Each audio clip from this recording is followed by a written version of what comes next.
قال الله تبارك وتعالى: يا أيها الناس قد جاءتكم موعظة من ربكم وشفاء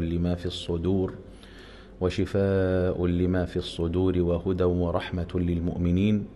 قل بفضل الله وبرحمته فبذلك فليفرحوا هو خير مما يجمعون. أبو عزيز، بارك الله فيك، نريد أن نسمع منك ما يكون هدى لنا وشفاء لما في صدورنا، ونسأل الله تبارك وتعالى أن ينزل علينا من رحمته. فلو تقرأ علينا من قول الله تبارك وتعالى: هذا بيان للناس وهدى وموعظة للمتقين.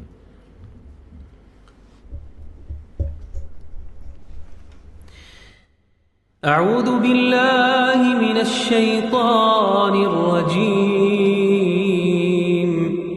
بسم الله الرحمن الرحيم.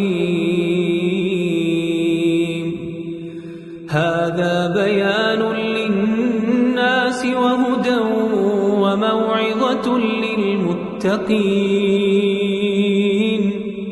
ولا تهنوا ولا تحزنوا وأنتم الأعلون إن كنتم مؤمنين. إن يمسسكم قرح فقد مس القوم قرح مثله، وتلك الأيام نداولها بين الناس وليعلم الله الذين آمنوا ويتخذ منكم شهداء، والله لا يحب الظالمين، وليمحص الله الذين آمنوا ويمحق الكافرين. أم حسبتم أن تدخلوا الجنة ولما يعلم الله الذين جاهدوا منكم ويعلم الصابرين؟ ولقد كنتم تمنون الموت من قبل أن تلقوه فقد رأيتموه وأنتم تنظرون. وما محمد إلا رسول قد خلت من قبله الرسل، أفإن مات أو قتلا انقلبتم على أعقابكم، ومن ينقلب على عقبيه فلن يضر الله شيئا، وسيجزي الله الشاكرين.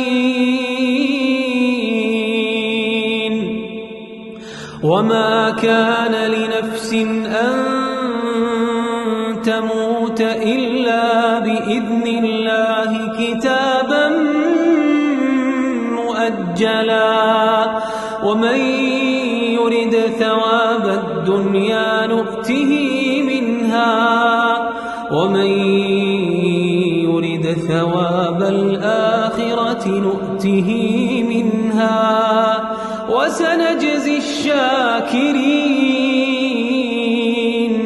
وكأين من نبي قاتل معه ربيون كثير، فما وهنوا لما أصابهم في سبيل الله وما ضعفوا وما استكانوا، والله يحب الصابرين. وما كان قولهم إلا أن قالوا ربنا اغفر لنا ذنوبنا وإسرافنا في أمرنا وثبت أقدامنا وانصرنا على القوم الكافرين. فآتاهم الله ثواب الدنيا وحسن ثواب الآخرة والله يحب المحسنين.